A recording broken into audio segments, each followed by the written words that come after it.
the earth. Look to her skies, so dear and so bright, that warm our hearts and bring us light. What a light! What a light, source of life and beauty.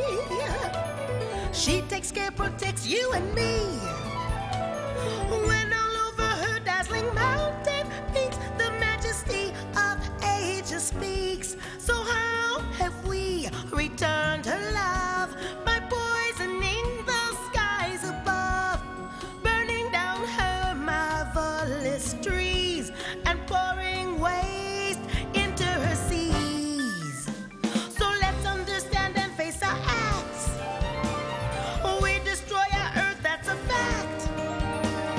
Can't we bring back a smile on earth? Help her rebirth. Well, now, you asked me about renewable energy, children. Alternative energies. It comes in many forms and hardly ever used, so I'd like to talk to you about the main ones: wind, water, and sun. That's only 3, Maestro. True, but they are important. There are many others, especially biomass, which comes from a range of different sources, such as wood and its byproducts. Then there's waste incineration and geothermal energy, where the principle is to harness the energy contained underground or underwater and use it for power in homes, for example. There is also biofuel, which comes from plants. These are important too, aren't they? Absolutely. There are also plants to produce energy from wheat, corn, beets, rapeseed, and even grape residue. Unfortunately, that won't do anything to resolve our problem with pesticides or pollution. But Maestro, with all these crops, will there be enough land to feed people? An excellent question, especially as we will, of course, need room to harness the wind and solar energy that I've already mentioned to you. So, you can expect some really big changes in your lifetimes. Oh, really big changes. But why, Maestro? Is this our fault? Yours? Certainly not, children, not yours. But humanity's prosperity has been built on the systematic devastation and draining of our planet.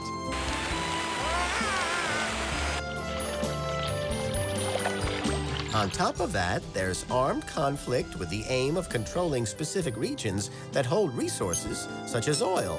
But all that's in the past, you know. Now we're going to have to live with natural, renewable energies. We have no other choice. So does that mean we're gonna run out of oil straight away? No, Petra.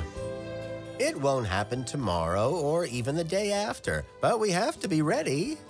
Who cares about oil? We could live without it, can't we? Oh, is that what you think? Let's imagine for a moment a world without oil. We wouldn't have those curtains, the rug here, the radio, the television, the camera, that furniture, those chairs, nor even the floor covering under our feet. Of course, cars won't run anymore, which is just as well, since they wouldn't have a dashboard, speakers, seat covers, and, oh, the most important thing, their tires. Not to mention shampoo, toothbrushes, toothpaste, and aspirin, and also a lot of clothes. Your socks, your shoes. Yes, you should know that 20% of oil is used to make these things.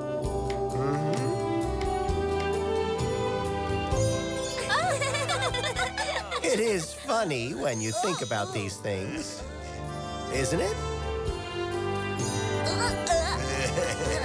The main users of oil also include factories, farmers, and households with all their electrical products. Oil provides individuals with the equivalent of 100 other people working for them. Yes, 100. A 160-liter barrel of oil is the same as the work of 3,000 people. Can you imagine that? And then there's transportation. And that's the main consumer of oil. Just think. Today, we travel 100 times more than we did 50 years ago. A jumbo jet uses 1,500 liters of fuel an hour, as much as 1,000 cars. Today, there are nearly 1 billion cars worldwide. And there'll be twice as many in just a few decades. So many more cars, consuming more, and so polluting more. This is serious. Listen, let me give you another example. A stem of asparagus from Chile has an energy value for us of 1 calorie, yet 100 to get it here. Can you imagine? Worse still, a lettuce sent from the United States to England needs 127 calories for a nutritional value of 1 calorie. Is that right?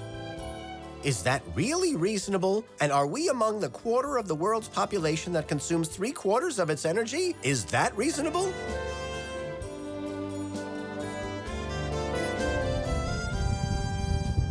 In 100 years, humanity has exhausted what nature took hundreds of millions of years to create. Does that surprise you? Listen. It's as if we'd used what the Earth had made since Cro-Magnon times in a single day.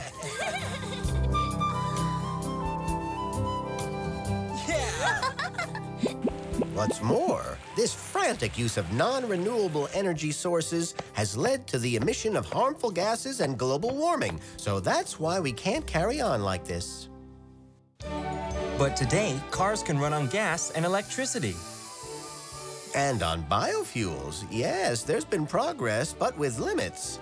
Biofuels cost a lot. And all the farmland in the world wouldn't be enough to satisfy our needs, and it won't solve our pollution problems. We could maybe use rapeseed, but we've still got the problem with space. Little electric cars could be useful in towns because of their limited range. And then there's gas, biogas especially, extracted from reprocessed waste. Why not? Those possibilities should be explored. And many manufacturers are doing that. So we need a little more patience. They say that hydrogen's the fuel of the future. What do you think, Maestro? Certainly. Hydrogen is a component of water. And so, in plentiful supply on our planet. It produces 3 times more energy than gasoline, with much less pollution. It's funny, but Jules Verne actually said in his book, The Mysterious Island. Yes, my friends. The hydrogen and oxygen that make up water will one day provide an inexhaustible source of heat and light. This will be the coal of the future. He was right. In 1873, we used a tremendous amount of coal. But here again, there are different opinions. Let's listen to a few of them. This new fuel of the future promises to create millions of new jobs.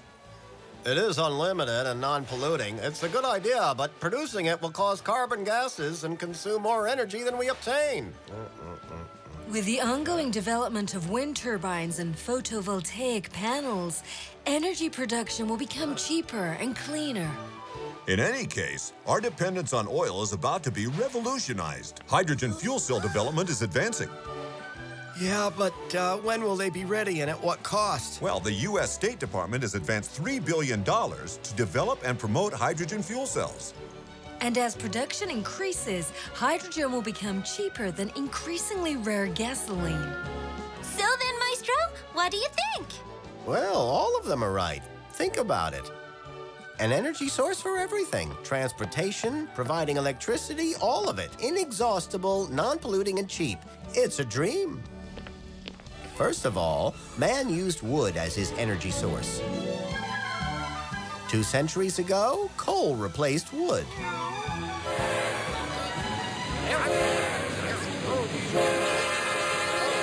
A little later, oil replaced coal. One day, hydrogen will probably replace oil as it runs out. But there are still storage and transportation problems to be solved. What's more, it has to be extracted from water, which requires an incredible amount of energy. But it's a real possibility, and many nations are working on it. We'll get there one day. In the meantime, we'll just have to be more economical. So to get around, we'll have to be happy using hybrid energy cars like this one, running on gasoline and electricity, or this one using propane and gasoline. Or maybe this one, which looks a bit funny. It runs on wind and solar energy. Its roof is a photovoltaic panel, and its antenna can convert into a wind turbine when it stops to provide extra power. Oh, I've spent far too much time talking. I'm going to show you all this. There isn't room for everyone in there. You're quite right. I completely forgot. Oh!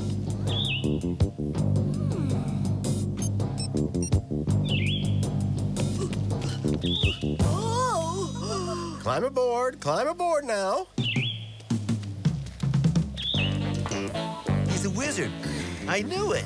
A wizard. Now, let's see. To travel around and to avoid pollution, we'll need the same energy as that little car we saw.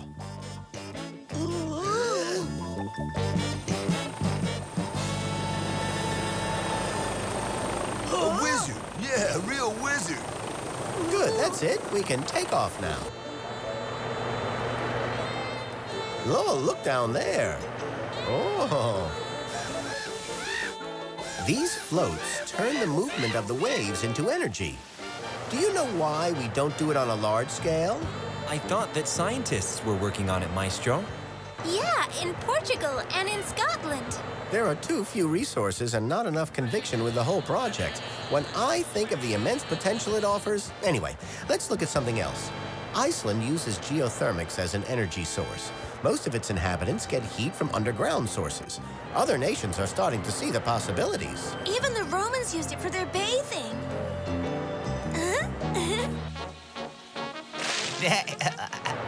They say that thousands of years ago, macaques managed to survive glacial stages because of the natural heat. Yeah, that would be great. Yeah, I can just see you. Now, I want to talk to you about the natural energies that are so close to my heart, namely water, wind, and solar energy. Oh, look over there! That mill is so cute! Ah, yes, the mills. I'd almost forgotten. Yes, it's true. It's very pretty. Yeah, pretty. Oh, very pretty. Equipped with a wheel, it could supply the entire surrounding district with power. And there are thousands like that all over the world. Maestro wants to take us back to the days of horses and carts. Well, whether we like it or not, we have to get back closer to nature and its sources of energy. Here's an example of one such source of energy, the Rosalind Dam. It's very handsome, despite its 800-meter length, don't you think? The great advantage of these dams is that they supply energy that is clean, cheap, and unlimited. Wow. Well then, Maestro, why don't we build more of them?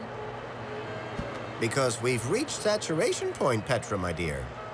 There are already hundreds of them across Europe and thousands around the world. We've exploited that resource as much as we can. Not in poor or developing nations. They need energy to continue with development too, don't they? In Africa, South America, and China, they have plenty of space, don't they? In India, they want to build 100 of them. 100! And you're forgetting what Julie saw at the Three Gorges in China. But apart from the human dimension and the millions of people driven from their homes, there are also the ecological effects of these colossal projects that ride roughshod over nature. The destruction of ecosystems with their rare plants and animals, the reduced quality of farmland, erosion, and the risk of sediments accumulating rather than enriching fields. The risks posed by these enormous reservoirs, this one will be the length of England. Can you imagine how much water that is? Millions of tons. And when you treat nature with contempt, it hits back.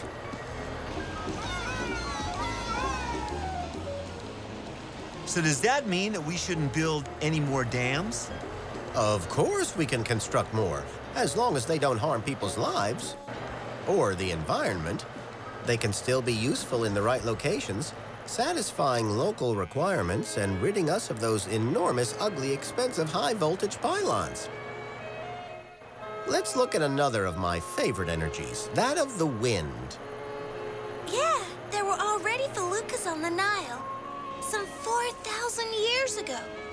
And then there were the Viking longboats, That's right. Yes, about 1,000 years ago. And the ships that discovered the world, carrying Christopher Columbus and all the others. Absolutely. For many centuries, wind energy was humanity's only means of propulsion. But it enabled us to explore the world and fight sea battles too, as usual. But I was referring to another way of harnessing wind power. That's turbines. This is a clean, efficient energy. We have to develop it on a larger scale here. So why haven't we done that already? In some countries, they set up 5 wind turbines and there's a celebration. In other countries, with thousands of wind turbines, they produce enough electricity to supply millions of people. Hey! This technology is spreading throughout Europe, Spain, Denmark, Germany, and France. Lots of projects are in development. Wherever it's located, a good wind turbine reduces emissions of carbon dioxide or other polluting gases by 2,000 tons a year. So why are certain people still opposed to them? Because they are fools. For instance, a few years ago, there were plans to set up 5 wind turbines in a coastal area. Different associations launched campaigns to stop the project. Just listen. These wind turbines will totally ruin the scenery. And they'll stop our boats from entering the port. They'll make far too much noise. We don't want them here. And they'll scare off the game. They'll chop up all the birds flying by. And the bats flying past. And affect the rats and the spiders? Must our children or our children's children be reduced to living in darkness without electricity before these people listen to reason? Maybe we'll have to go back to living in caves. But Maestro, didn't you tell us that you need loads of space for these turbines? And that they're really noisy. Of course, we don't have the vast open spaces that they have in the United States where they put up millions. The deserts of California, Texas, and other places have been transformed. But Germany, which has a relatively small coastline, has become one of the world's main wind energy producers. It's built up a really flourishing industry, providing many jobs. In France, we have 3,200 kilometers of coastline, mostly with strong winds. So why aren't we building the wind farms we so badly need out at sea where they won't be a nuisance to anyone? We still have to look at the last, most powerful source of energy, that which comes from the sun. Every day, it sends us 10 to 15,000 times as much energy as we need. All we use in a year every hour. So what does everyone do? Nothing, or almost. Why's that then, Maestro? Because it's expensive, because of inertia, and nuclear energy's more convenient. So isn't solar energy convenient? And just how do we use this solar energy? 2 main methods. We can tap its heat directly or use solar panels. Isn't that the same thing, Maestro? This is a parabolic mirror. It traps and intensifies heat received from the sun and passes it onto this tube. Heated up to 400 degrees, the tube takes the heat to this tank and then to this turbine, which turns it into energy carried by these pylons. We can also cover roofs with flat collectors, like this or that, to produce the electricity and heating we need. Photovoltaic cells are different. These silicon panels can convert solar radiation directly into energy. Oh, when I think of all the things we could do with that. The simplest would be to supply light in places that don't have power, even in the remotest, most hostile locations. But I can also imagine much bigger solar panel installations. But Maestro, we don't have endless room. To keep the world economy running, we'd have to cover 2,200,000 square kilometers. We don't have enough spare land. Indeed, but there are other possibilities. Space. It's vast, it's limitless. That's where we have to collect our solar energy using small and medium-sized panels, or larger ones like this sun tower, or this belt of geostationary solar panels 36,000 kilometers from Earth. My dream... But that would be so expensive. A source of unlimited energy lasting for centuries will be much cheaper than finding another planet to live on. I think we've covered the possible sources of energy. So now I'd like to hear your opinions about what we have discussed. Well, when there isn't enough energy, we'll get along without it. Yeah. No, we won't get along without it. It's absolutely essential. For world development, and to combat hunger, poverty, and the cold. We'll have to consume less and always save energy, and start working from home in our own houses. Indeed.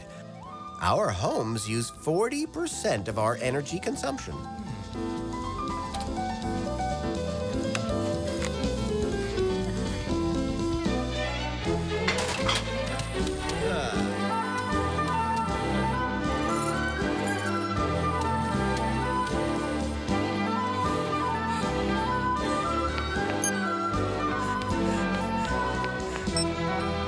New buildings must be better constructed and made to comply with evolving regulations. New building techniques have been perfected. Maybe I should take a look at my house, too.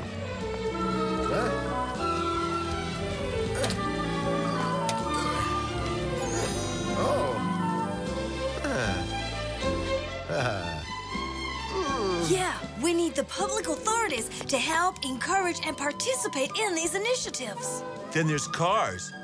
We should drive less and more slowly. 15 kilometers an hour slower on the highway means 15% less fuel used. More economical engines. Not driving alone, carpooling. And cars that look great.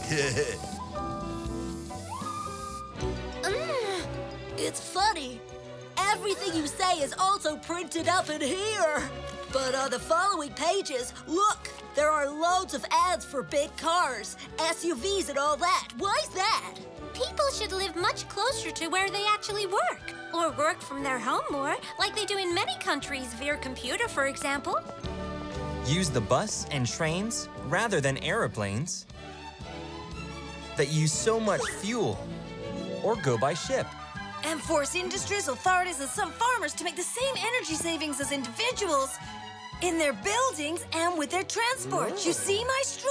Teach countries that are going to have huge energy needs, such as China and India or others, to best make use of scarce energy. Yeah, but to do that, we should really lead by example. We must tax fossil energy polluting and the polluters. And we can use that money to fund research into new energies. All the industrialized nations are working on these issues, and together we will all find the answers. Yeah! In Australia, they're even talking about building a tower 1,000 meters tall to collect solar energy. 1,000 meters? 3 Eiffel Towers? Are those guys crazy?